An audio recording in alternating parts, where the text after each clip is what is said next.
Alright. Yo. Yeah.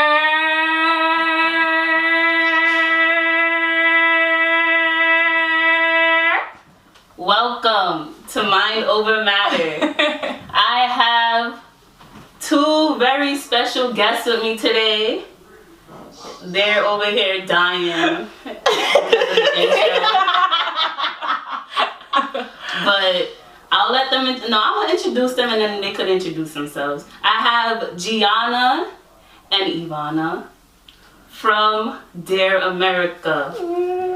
Go ahead and introduce yourself, ladies. Alright, so I'm GIANNA. You already know the vibe. There's not much to say about me. I'm a student. I'm a hard worker. Period. Okay, about this. Alright. My name's YVANA. I'm a student. I'm an activist. Pro-black, pro-women, period. Especially pro-black women. And yeah.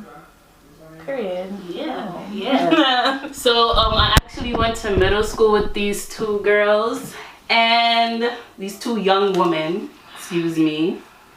And it's a reunion. It is. It's a Oh my reunion. god. We're gonna have so much fun this episode, and we're gonna talk about a lot of things. Okay. And don't worry, we're COVID free. I got the thermometer. I'm on deck. I'm recording this episode, by the way, for the audio listeners. So if you tune into the YouTube that I want to make, you'll see this. Me temperature checking them. So let's see. That's green. That's green. COVID free right here. We're all COVID free, right? Period. Alright. So now that we got that out the way, let's get into the episode. So on today's episode, we'll be talking about just our overall middle school experience, going to a predominantly white, predominantly white. Caucasian neighborhood. Caucasian. Caucasus region. That region attended that school. And just our overall experience being black women going to that school, and we'll talk about systematic racism. In the education system. Exactly. Yep. And why the gifted and talented program, I feel like, is a little messed up in a way. And just the overall how the architecture of New York City public schools is set up to make you feel like it's a jail in a way. Yeah, exactly. We're going to talk about all of that in today's episode of Mind Over Matter, baby. So ladies, we all attended New York City public schools, right? So how do you feel like the architecture and the way the school is designed kind of psychologically play into how we feel about going to school? Honestly, I felt like I was trapped in that building. They had bars on the window. Bars and in the some staircase. of them have metal detectors. Oh nah. That's true. The ghetto. Yeah. Yes, DEJA. The ghetto. Real Indeed. ghetto. Real ghetto. And I just felt so trapped. I couldn't breathe. I couldn't do anything. Anxiety you couldn't even on a go new outside. time high. Yep, anxiety on a new time high. How you felt, YVANA? You crying? She's crying thinking about Too much, guys. Goodness. So I feel like the architecture of the school and being there mentally was just overwhelming. It's hard for a young person like us, young people like us, to have to deal with stuff like that. And I'm not even gonna lie, I remember going to that school and just seeing bars everywhere and seeing wired fences everywhere. Oh yeah, the fences. We would go downstairs and there would be so many ways to just go upstairs. There would be a two-way, you remember the two-way staircase in the back of the building? Well, that I know what you're talking about. Yeah, literally it was just too much. It was It's like a maze. And you feel like sometimes you could get lost in that school. They wouldn't allow you to go anywhere. You wouldn't be allowed certain places of the building. Yeah. Could barely go to the bathroom. The bathroom was small. Oh my God. Not the bathroom on the second floor. They'll be like, okay, you can't go to the bathroom. I'm like, but I need to go to the bathroom. We're like, all right, certain times you can't go to the bathroom. Right. I'm like, you're giving me jail vibes right now. And being a young woman, you know, we have our cycle certain times of the month. Exactly. How are you gonna tell me I can't go to the bathroom? Exactly. Like first period, you can't go to the bathroom. Like that's such a or after dumbass lunch. rule. Like I traveled all the way here. I need to use the bathroom. Or you need to allow yeah, me after to. lunch. Exactly. They would never allow That's us a to. dumbass rule.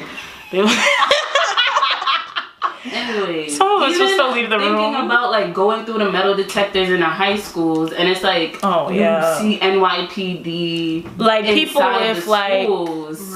weapons and tasers on their hip. And it's like, it's a little intimidating. Yeah. to get your And it felt like I was going through a airport. You know, like sometimes like they would have the metal detectors, and then they would also tell you to put your bag. Oh yeah, I had to do that. Me too. And I was like, this is This ain't gonna work. This is not gonna work at all. Yes. Especially high schools. The high schools tend to just like be like a full-on jail, like from the paint on the walls to entrance, exit, all of that. The way that school security treats you, like they sometimes they look at some of the kids as like actual like criminals, like like you had this in your bag, going through your bag, like especially if you weren't given permission to look through a person's bag, like it's weird. But have you noticed that that's only in certain neighborhoods? Exactly. Let's talk about it because I have family members that go to Maryland. They go to Connecticut, Hartford. Shout out to Harvard. Oh shit, that's Harvard. My bad. Oh my God. Wait, that's still in Connecticut. I don't even Massachusetts, Virginia. I don't know. We're gonna look. Hey Siri. No. All right, but anyway, people outside of New York City, their high school experience, they don't have the whole cage high school look. It actually looks like a high school. Actually looks like, you know, from High School East Musical. High. Yeah, East High. Oh my God! First of all, musical, it really looks like that. I've been to like the high school out of state, like in PA, because they also have those like huge high schools there too. Yeah. And those high schools are like massive. Most of their like funding goes to the sports program, and that's another issue. Like on a broader spectrum, like you know, like if you go to a school that is predominantly sports and you're always influenced to go into sports, most of the funding comes from the sports teams. Exactly. So like it's either if you're gonna be a part of it or not. Yeah.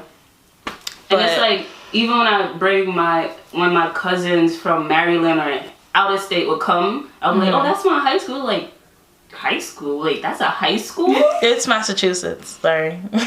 Yeah, but a lot of schools out of states look like actual high school, campuses, like compared full to what on. we're used to. Facts. And it's like, yo, they have so much freedom. They could go out to eat. Right. They have could drive their little cars. We can't do that. They have real grass. They have real grass. We don't have that. We have They turf with the little black stuff that gets in your shoes. concrete. I think it's because of like the weather, guys. You know, the benefit of the doubt. Pennsylvania gets pretty cold. Yeah, Maryland gets pretty cold. That's true. And it's like, yo, they just want us to feel like we're in jail, y'all. You're right. We be in jail. And then, all right, let me go to the next question. Why is it that a lot of teachers, predominantly white, Caucasians, they approach black children as if we're already the bad kid of the classroom or we're already problematic? And a lot of these black boys specifically, they feel like they cannot relate to, especially in middle school. Yeah. A lot of these black boys don't feel like they could relate to anything these teachers are saying, and the only teacher they actually gravitate towards is like a sports teacher or somebody in the sports department. Yeah. Wow, that's a hefty question. Hefty. Come on. with the questions. Okay, she came with the questions today. Okay, I think I have a reasoning behind that. I think, wow, all right.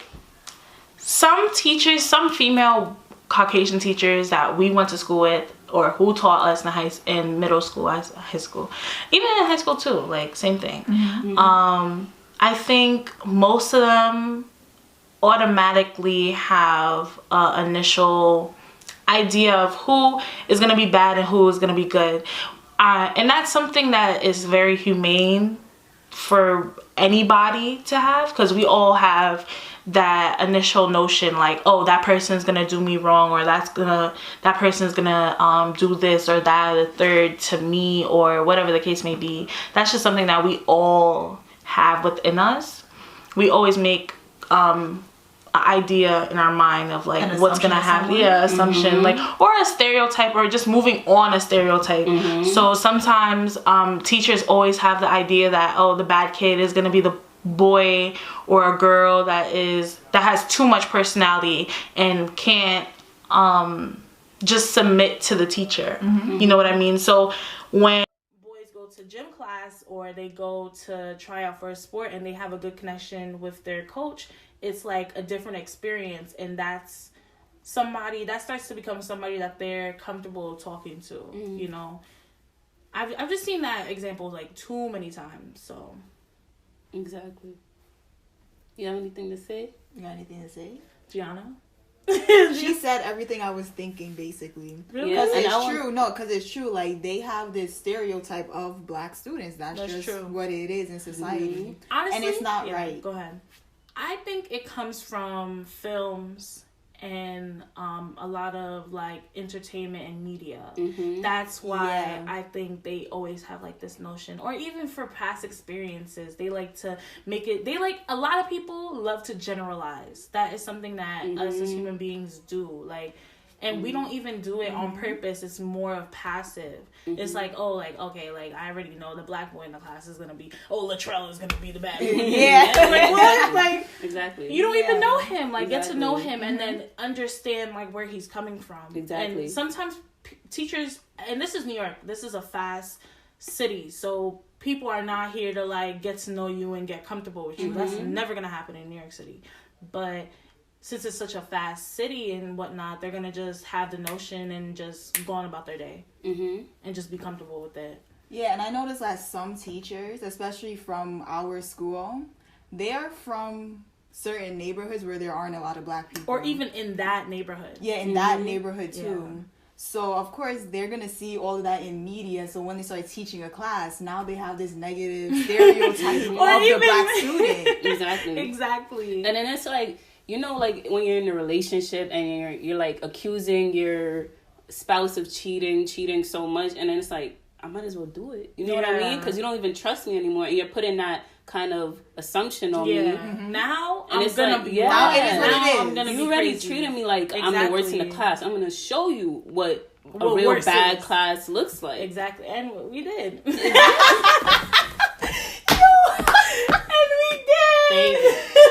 That was good. Yeah, okay. Nah, but for real though, it's like if you keep doing that, you keep putting me in this box and saying, okay, you were the bad kid. Exactly. Now the student doesn't like you. Yeah, now I'm gonna live up to the image you put on me. Like, you're the grown up, you said this, so I'm gonna do like, they really be 30 having beef with 11-year-olds. Exactly. I just don't get it. 30. Like, 11, y'all need to 20. keep your problems at home and stop bringing it in the classroom. And stop yelling at students about watching snow and whatnot. Yo, really talk about that situation. Honestly. They watch, what's that movie called? The Freedom Writers? No, yes, and they think that's how all black students are going to be. Or Lean on Me. Lean on Me with Denzel Washington. Yeah. Denzel Washington? I think it was. Yeah, and they think that's how all black kids are going to act. Like, and that's not the case. Like, everybody is different. Just because you see a black person in a classroom and you automatically assume that they're going to be a bad kid. They're not going to be a bad kid. Right. You don't even know the kid. Exactly. You don't even know the kid. You don't know their life story. You don't know their life. Nothing about you don't know them. nothing about them. You only know their address and their And last they name. automatically assume that they're poor, bad students too. Exactly. Like, how you know they're not rich? Exactly. They just don't know, put maybe assumptions I got money. on you. Like, I probably got more money than you. Mm-hmm. I've For definitely real. got more money than them. Than those teachers? Teachers They don't make a lot. They don't make a lot. They don't make that much. At all. That's the sad part. And it's sad. They should make more. Yeah. But too bad. Next question. Well, be a professor. No, I'm lying. Y'all should make more though. Y'all do. Y'all have a very important job. Yeah, y'all do. Okay. Not even. So my question to you guys is about the curriculum, specifically at our middle school. Why is it that most kids in the gifted program or the AP that took most of the AP classes or the special regents took regents before everybody else? Yeah, they did. And they took like just more advanced courses because they were more eligible than us, were predominantly white. Why do you think that is so? And they were barely any black kids in these classes, right? Just a sprinkle, just a little. Maybe sprinkle. one. Literally, like, There was only at one or most, two. at most 5.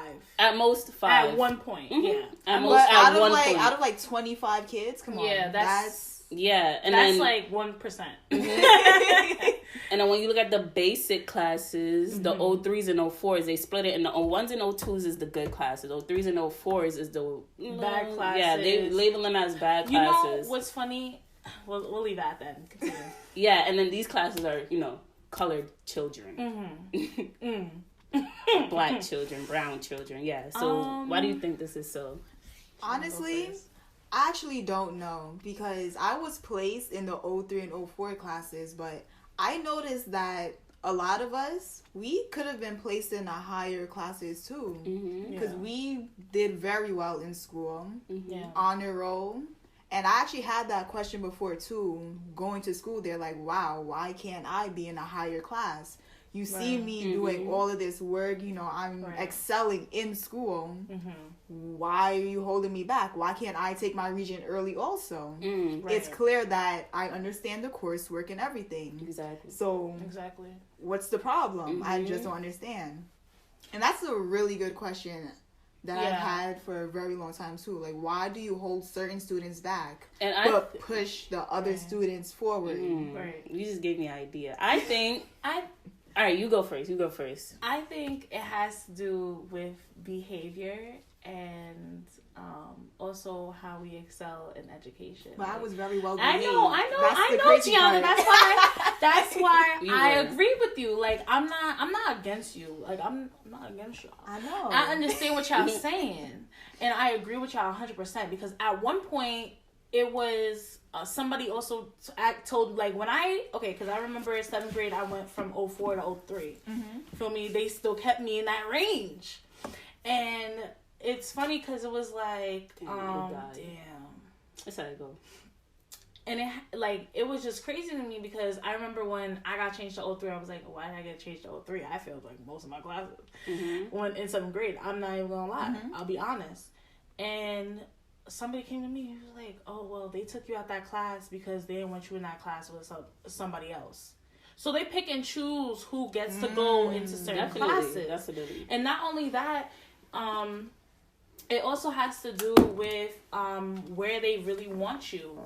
Like, if they want you to be in 01 because they feel like you're capable, then they'll put you there. But if they look at you and they're like, nah, we're not going to put them in that class, then they're not going to put you in that class. And not only that, it's just like, but what y'all saying is true. Like, the way that they would structure the classes and making it diverse or whatever the case may be, it was still like something was still off. Because there were kids that were in 01 and 02 who weren't as bright. Because they are this, that, and the third. But whatever. I'm done. Next question. Wait, now I want to talk on this too. I have a lot to say about this. Yeah, she has a lot to say. I'm thinking that maybe it's because they want to... It's more psychological. Everything is psychological. They want us to say these classes are more important and just to make it feel like we're not good enough. Right. To make us feel like we Or can less never, than. yeah, we can never, We can never be there.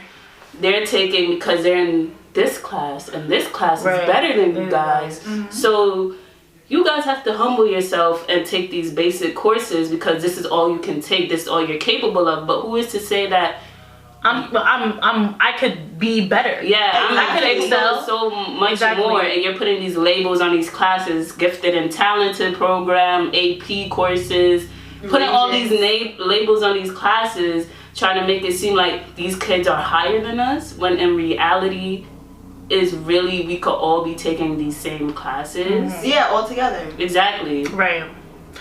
And I feel like it makes us feel, not us because we're smart and we know, but a lot of people that were in 04s are like, yo, I could never be in 01. A lot of people are thinking like that, like they're really smart. Like I don't think I could never like. Yes, you could. No, like, they can't. Anybody can do it. Exactly. Anybody could do it. Anybody could take what regents did they take? I think they took algebra And earth science. Yeah. Some science. That's living environment. That's so easy. So easy. Oh yeah, I passed it. First time. Yeah, First it was time. easy. And not only that, like they would never challenge you in that school. They would just put you in places that were comfortable. I think the only time I was ever challenged in my time and just going to school had to be in high school. That's when I started taking like calculus. Like I remember junior year, I was like, nah, I'm gonna take calculus. Let me see where I can really go because I'm really good at math. I might as well do it. You know, and you see your mindset is strong. She got mind over matter, y'all. Because a lot of people are going to listen to what the middle school told them and like, yo, I'm not even gonna try for calculus. I was in 04 before, so I'm just gonna, not even try pushing. Yeah, let me just settle. Yeah. Let me just relax. Like no. Whenever you have a chance to put yourself at a higher place, always do that so you could see where you're at mentally. And it's always good to challenge yourself sometimes. You just never know like where you can go and where you can excel. Exactly. And I feel like some people forget that. They like to just lounge around and chill and just be comfortable. And it's like life is not about that. You're capable of way more than what you know a New Yorker is real with what she's saying when she punched her hand. You hear that? Bro, like it's in the audio, bro. Like, come on. You're capable of so much more than what you think, than what these systems and the school has told you. And sometimes you just gotta put yourself in an uncomfortable situation to see where you will be. I'm not even gonna lie. Hallelujah. Period. That was perfect, y'all. You just gotta like get uncomfortable sometimes. I'm spoken facts. Like calculus was hard, bro. Hard. Calculus is different. It's different, bro. We But have 23 minutes. We're doing great. 2 thumbs up. Like, subscribe. Like and subscribe. Ooh. Alright, let me stop, guys. It's classy DEJA. Situations. What kind of situation? The situations that happen at that school. And how it's so federal, bro. Like, oh my God. We can talk about the teachers yelling at us for no reason. Yeah, we just talk about our overall experience. Treatment. Just treatment overall. So we just gonna reminisce on the good old days. Well, wasn't it good? I kind of hated it. We made good memories. Yeah, we made good memories. But there was like fun so times. happy I'm not there anymore. Yeah, it was only 3 years of our life. Well, it was longer for some of us and shorter for some of us. Yeah, I was there the longest. Then you were there for GIANNA, mad long. and then DEJA. You came in when kindergarten. Yeah. You came in. Like second Yo, that just gave me mad chills. And I came in 4th grade, so I got some sanity. They little retarded. loco. They was in a sunken place, y'all. For a minute, cap, and then no cap. I had to go and find myself. I think that's good. You did. Yeah, I'm happy I did that because honestly, at one point, leaving that school, I think I was mentally. I'm not even gonna lie. I feel like when you're in a predominantly white school and you're a dark-skinned girl, sometimes that has an effect on how you see yourself. It didn't affect me at first. But after a while, it started getting to me. Like, I started to see myself less than. And I'm not even gonna lie, like, now 6-7 years later, I think like my mindset of myself changed drastically. Like, I am so comfortable with myself, like nobody can crack me, and I can't tolerate no type of disrespect whatsoever.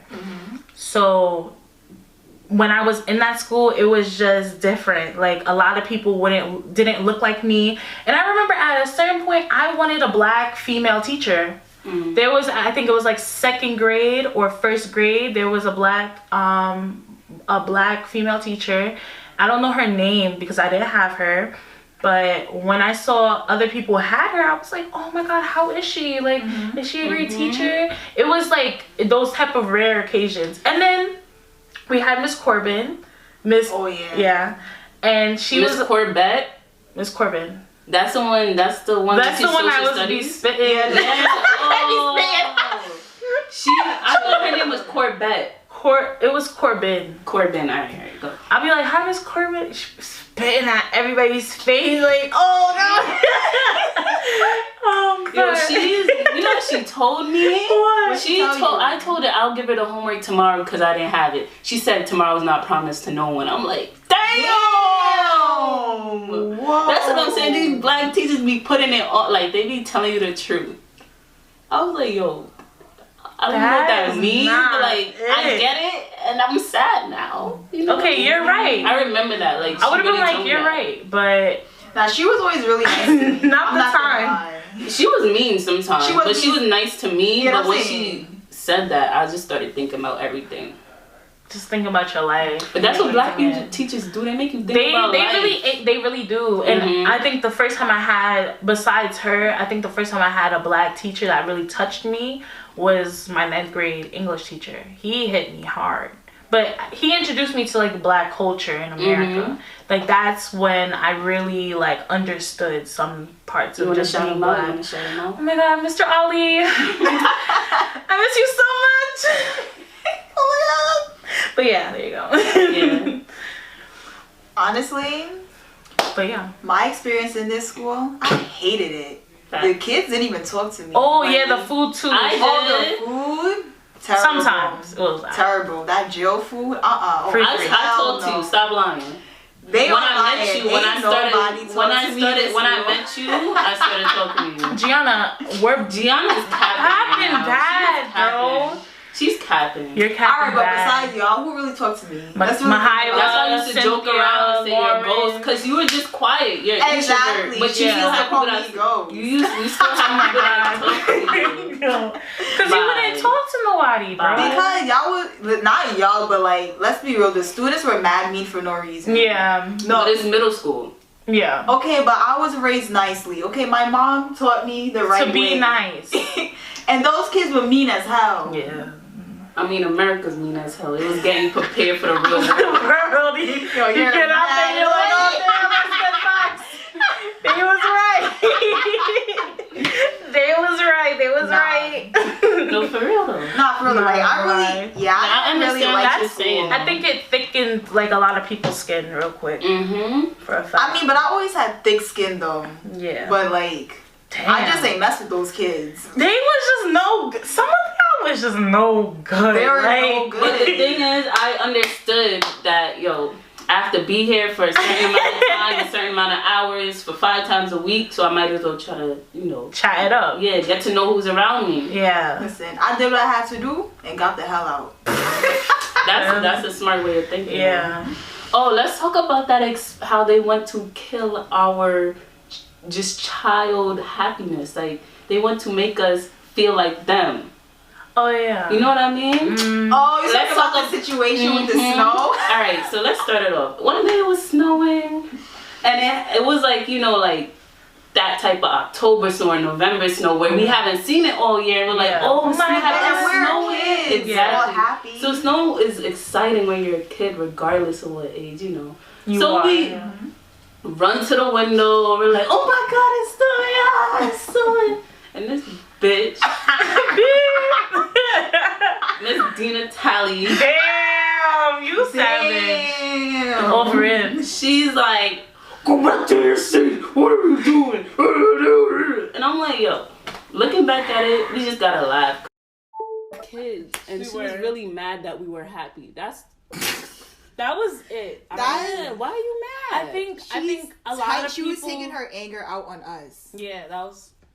Yeah. Because of her situation. Mm-hmm. And her situation is her situation. We all went through that. Like, we all did. We all, as a city. we all went through it. We saw it. We've been through it. If y'all want to know what we're talking about Superstorm Sandy. We all been through it in New York. Yeah. Mm-hmm. So, same way how your house ran out of electricity, so did mine.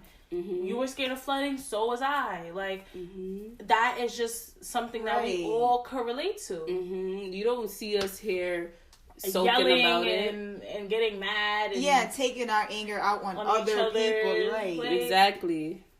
We're here having fun, enjoying our life because we're kids, and you guys are mad. They're haters, bro. Haters, bro. It was just so much. Especially Miss Wilkinson and Miss Chavez. I'm shouting all y'all out. Since we already here. We might as well. We might as well. It is what it is. I think a lot of... We're already here. I think a lot of these teachers also didn't really care. Like, some of them would just come to the school smelling like cigarette smoke, and then teaching us that I think I know smoking cigarettes is bad. Like, what type of hypocritical shit is that? Really though. Talk about it. Yeah, honestly, it would just really show, like, you could tell which teacher had, like, problems at home. Like, it literally radiated off of them. Like, it radiated off of them. Like, it was so obvious to detect that from a mile away. Like, a teacher yelling at us because of this, that, and the third. And then later on you find out that teacher is going through their own personal things from a whole other teacher. And they're telling us, be considerate, guys. Be considerate. But they need to leave their problems at the door when they clock in. Mm-hmm. Exactly. Because I would never sit up here and yell at my friends just because I'm going through something at home. That's a toxic trait. Very toxic. Yeah. Very. Yeah. Because what? No. And it's like, we get it. But at the same time, you are in a position as teachers to teach us. We don't... Right. You're here on a job. We didn't ask for this. Yeah, like this is not the teacher's lounge. We are not your teachers. So why are you talking to us like this? Because I remember overhearing conversations about elections and who they want to win and how they want. Who was their name? It was Obama and somebody else. And Mitt Romney. And Mitt Romney. And they wanted Mitt Romney to win. And I'm like, I was hearing that conversation. I'm like, wait. At home, they're talking about Obama. Obama's the first black person, and they want Mitt Romney to win. And I'm like, that says a lot about them. It says a lot about them. And why are you talking about politics in front of kids? You can't talk about those type of things in public. In a workplace. Exactly. Around the children. Because I remember that conversation right now, 7 years later. You're not supposed to do that. Exactly. Right. And even at that young age, I feel like we knew better than some of the teachers. Yeah. Yeah. We really did. We had way more street smarts. They had the academics, okay, but we had way more street smarts. Just knowing how to enter a room, how to conduct, and how to just act around people, simply. Mm-hmm. Because I was that age, really young, knowing how to act towards the teachers and towards the other students. And so you mean to tell me your grown ass can't do it? And they would never reciprocate it. It was just like one-sided. Oh no. Yo. Girl. Like, that just made me mad. Uncomfortable. Oh, let's talk about our band teacher. Oh my God. So I wasn't in band, just feel thank God. But that lady was mad annoying. Yeah, facts. I forgot her name. Thank you, Lauren. I'm not gonna shout her out. I don't even want to shout her out. Blessings to her. I hope she's doing great. Not. Anyway, I just think that, like, she's just a rude individual. I started band in 5th grade, and I asked her personally, can I do flute? And she asked us to even write down you know what? Let me just take it from the beginning. So the first day, and usually at that school, like, they start recruiting for band like 5th grade or whatever. So at the time, my brother was in band, and she knew who my brother was. Everybody knew who Alvin was. So basically, when I came to that school, everybody knew automatically Alvin and YVANA, right? So when I asked her, hey, can I, do band, like, when it was one day and they were doing like a winter show, she was like, okay, like next year you could definitely do it because you're in 4th grade. Next year you'll be in 5th grade. 5th grade comes around. I asked her, can I do flute? Because I wrote it down on a piece of paper. I started and everything, like everybody else around me. They picked their instruments. I picked my own. She told me, no, I'm going to put you in trombone. Put me in trombone for the next 3-4 years. Are you kidding me? I didn't ask for trombone, and the fact that she kept teaching me over and over, like, it's okay, like, just do it, you'll like it. I had to go buy a trombone. I had to go buy a mouthpiece. I had to dedicate myself to it because I signed up for it. Mm-hmm. And it felt like I was forced to do it. At one point, I didn't even care to play the instrument. So I started to just lose interest altogether. And the only thing that made me just go to that class all the time was the people that was around me. You know, and that was it. Everything else was just... Ugh. I can't take this. For real. And it's like, we know so much about these teachers as individuals that we shouldn't know. Like, why do I know that same band teacher that you're talking about, she had twins. She had a miscarriage before her twins. Why do I know that information, you know? Exactly. Mm-hmm. But then that makes sense. Why she was so cruel on us. Why she didn't want us to have her way because, you know, unfortunately. She didn't have her way. Yeah, unfortunately that happened. And I'm like, why are you taking that out on us? Mm-hmm. Like, that should not be kids. Your initial thought. Yeah. Like, we're pure and innocent. Mm-hmm. And I feel like a lot of teachers need to understand that. Mm-hmm. Like, just because sometimes some children have slick mouths doesn't mean all children have slick mouths. Right. Mm-hmm. You have to understand who you're dealing with. And also, it's just the idea of respect. You give respect, you're going to get it back. And if you don't get it back, then you start moving disrespectful to that person. Exactly. Not every person. Respectfully. Exactly. Respectfully. Period. Yo. This school got us heated. You could tell. You could already tell that school got us heated. Like, I hated it there. Mm-hmm. You couldn't even be yourself. That's the issue with most schools. Honestly. Like, you couldn't even play the instrument you wanted. Really though, that's like now I'm looking back she should encourage you to do what you want. Right, exactly. But because she's so bitter, you could tell the way she take it out on the kids. Everything has to be perfect. If we sound good, she's like, no, do it again. And we're there over the time limit sometimes trying to perfect our thing. Walking into math class like... She does act like that. You remember in chorus? I joined chorus like 6th grade and she used to act like that all the time. She's part of the reason why I quit. But like you don't make it enjoyable. You make it feel like a job. Like, right. It's not a job. We're like, supposed I to be having fun.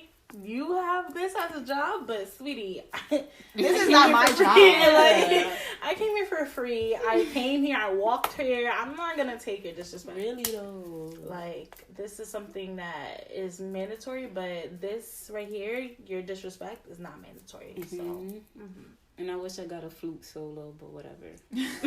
Yo, I'm still on that. Till this day. God. What else? Fuck that school. What else? I don't know. I feel like they barely had any programs, like creative. Oh yeah, we did. Yeah. Mm-hmm. You know what they would spend their money on? Like pizza parties. Those bum ass pizza parties. Yeah, really though. It was bad. It was bad all the time. Yeah. They had a cool art class.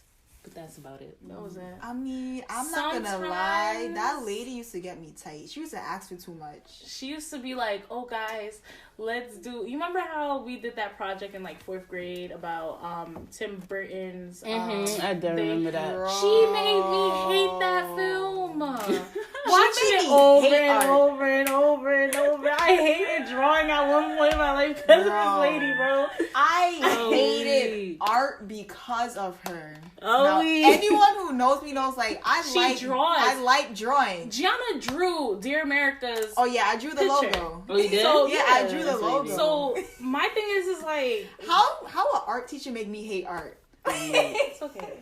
Bro. Son, she used to ask for way too much, and there was no self-expression. Like, I couldn't draw what I wanted to. It was like, guys, we're gonna have an assignment, right, and you're gonna write an essay. Yes. Then when you're done with that essay, you're gonna draw your picture, and then after that picture, you're gonna write another essay about that picture, and then you're gonna write another piece of paper. She would have so much homework for us. It was just too much. Like, really? And she wanted us to draw what she wanted us to draw. Yeah, I didn't like that either. But I like the male art teacher. Oh my God, Mr. Bernard. He gave us an option. Oh my God, you don't know him? He was only amazing. Miss Kelly. Really? He's the best. He was bro. amazing. He was. I think we had him in 4th grade. No, we didn't have him in 4th grade. We had him in 3rd grade. Yeah. And like 1st and 2nd, he was gay. But that's besides the point. I know what you're talking about. You know of him because they used to him. talk about him a lot. Because he would be like, he was so nice though. Stop. He would be like, I want 2 strong men to just. Oh yeah, he would. Hey yo, bro, that is he used to say that. I need 2 strong. He would be sucking on some candy, right? he'd be like, I just need like 2 strong boys to come carry these 2 bags to my room. And he would give us candy all the time. Niggas would be loud lit. Mr. Bernard would come into the room, bro. Oh my God. Nah, but I liked him because he actually gave us a choice of what we wanted to draw. Do. Yes. And it was just more expression. Yeah, we could express like, ourselves more. Concentrated, like, you gotta draw this. Yeah, that's why But that's what art class is supposed to be. Freedom of expression. Exactly. Right. And it seems like we're not getting it in public schools. So yeah. It felt like we had to do an art region at one point, like bro. We have to take quizzes in that class. Like, why are we taking quizzes in art class? Even the music color class, wheel. It wasn't we couldn't express ourselves in music either. Exactly, music, piano. You had to. You remember when we did the different? Everybody kept doing it. Yeah, she got mad at us for recreating that. She's like, no. Like, you should be having too much fun. Like, you should be happy that your students heard a song and recreated it on the keyboard. Exactly. Like, yeah. Exactly. Wow, that's talent. Whoever did that? Yo, that's mad talented. Mm-hmm. And she probably crushed the poor student's dream of becoming a musician. The next right. 2 Chainz. The next producer. Right. Like, it could be anybody. Because the person who created that was mad creative. Mad creative. They could be a rapper. Probably Treon. Shout out to you, Treon. I'm fucking weird. No, really, they could be the next Mozart, but they don't want us to think that big. Exactly. Right. They're like, okay, they're black. They gotta think small. Exactly. They keep us in a box. Exactly. And I'm not even gonna lie. This relates back to what we were saying earlier. 02 and 03 and 04 were the main classes that had more than one teacher presented in the room. And I just want to talk about that real quick because I just realized this. Mm-hmm. Because here's the thing, this also ties to what we were just saying, like containing the child at a young age and putting their mindset into a minimized version of what they could be. You know what I mean? So with that being said, it's like if they had too strong of a personality and they were put in 03 and 04, they had more than one teacher observing them most of the time. Mm-hmm. And 04 always had 2 teachers. Always. 03 sometimes had 1 or 2 presented in the room. But my thing is that regardless, you shouldn't have to have more than one authority in the room to contain students. And you shouldn't contain students. That should never be a thought. You should at least allow children to be expressive, regardless if they have a big personality or not. And also, another thing about that school is something that they did to a personal, somebody personal to me. They would sit here and bring in the parents if the child had too big of a personality, especially in like the 1st, 2nd grade. And if the student had too much big of a personality, they would make it seem like that child had like a mental illness. Yo, I just talked about this in my episode. Bro, yeah, I just talked about this in that episode 6. And I have a situation like that too. I remember when I was younger, before 12-7 days, teachers, like, they really thought that I had some form of autism or something. They label it as ADD or ADHD. Yeah, I'm going to educate y'all real quick. They label it. Go ahead. When the black child is too expressive, too loud, isn't sitting down when the teacher says sit down, or talks too much, right? They usually label this child with ADD or ADHD, one or the other, right? Mm-hmm. So they say, okay, your child isn't sitting down in class, your child is very fidgety. When a grown-up says this to the parent is like, wow. And then you start looking at your child a little differently. Differently, yeah. Wow, my child is a little active, a little jittery. But no, your child is a child. Your child is very... Children are supposed to be like that. Exactly. And that's according... That's not even according to pulling out my ass. That is according to psychology. Exactly. And then this is what they do. They bring out the little test. They give you the test. Like, oh, you passed the test for having ADD. Okay. So here are some prescriptions you can take. Yeah. You have to go to this class, get this counseling. And one of the main prescriptions they give the child is called retinol. And retinol is basically cocaine. Is one molecule away from being cocaine. So when the child becomes addicted to the medication, dependent on the medication, before the child is able to even articulate how they actually feel. And it's like, yo, you're killing this child creativity, and the child don't even know it. And you look at other countries, and I went to school in Jamaica for a summer, and then they don't even have a special ed class. They don't. They don't have a short bus. I highly doubt. If the child is disabled, it's like a physical disability, like they're deaf or they're blind. And it's like we have these mental disorders that are emerging so much in the U.S. You know what's crazy? This started happening in the 2000s. As we, nah. This is so heavy what we're talking about right now. Like, oh my gosh. But yeah, back to what you were saying, Ivana. I'm just basically saying, like, children are very pure. And first of all, we're not even supposed to be living like this. Naturally, human beings are supposed to be butt naked with leaves on their body rolling around in nature and eating freaking berries. Okay, we're not supposed to be living in some type of corporate America or not in some systematic. It's not in our biology. It's not. It's not at Life all. Life is not supposed to be this complicated. It's not supposed to be this complex, and it's not supposed to be this complicated. Exactly, Gianna. So when children are starting to learn their language, their native language, they tend to just say whatever they want. Whenever they want, however they want. And sometimes adults are offended. They're offended about what is told to them, and they don't take it lightly. And sometimes kids can be mean to other kids too. And it's a fact, and we all know it.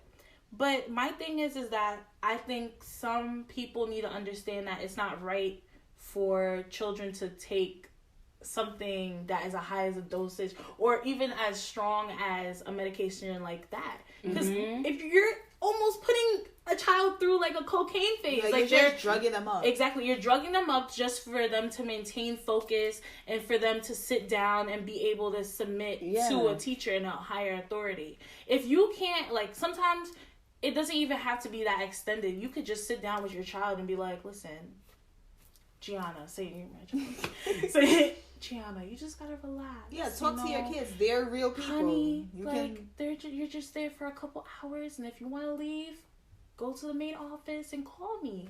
You know, something like that. It's as simple as that. You do not need to put them under no drugs. We also have to understand that that's an easy answer, the drugs. That's an easy answer for parents who can't always sit down with their kids and talk to them. Sometimes there are kids who might need it. There's situations like that, but not every kid. Not every kid. Not every child. Yeah, but then I also think about, like, why is it that they don't give us the easier answer, like, oh, take the holistic approach. You could make them exercise if they're active. Or get them into soccer, get them into basketball. Yeah, and I'm thinking, they don't do that because America is ran on money. I mean, corporate America, corporations, and the biggest corporation is the pharmaceutical industry and the ad industry. Exactly. Two of the biggest corporations. Exactly. Therefore, they want to make pharmaceutical industries profit off of schools, children, off of children, and that's why America has the most ADD and ADHD cases in the world. They're just diagnosing it. Yeah. They're just diagnosing it your child has a lot of energy and we just can't handle him in the classroom. Yeah. And he's just so behind in the classes, he's not understanding. They'll pull out shit out their ass that never happened, bro. And because they're the authority in the room. And because not everyone's going to believe a child and whatever comes out of a child's mouth. Exactly. So, and like I was saying before, it just makes no sense how you're going to say we don't know much about the brain, but then turn around and prescribe all these medications for the brain. Exactly. Like, it makes no sense. and then tell us, don't do drugs, kids. Right. Like, but you're giving it to us. Yeah.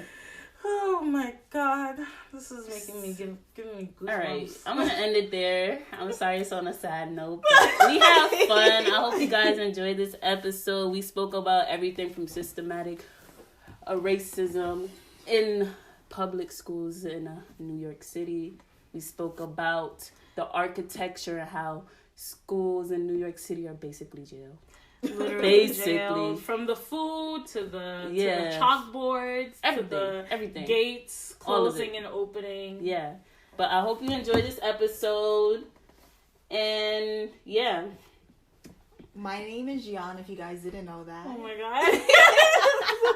Shout yourself out, girl. Let them know. And make sure to follow me on Instagram at GIXXCL and to follow the podcast with me, YVANA, available on all podcast platforms. And follow the Instagram at DearAmerica K. And my name is YVANA and my IG is lavish.ya.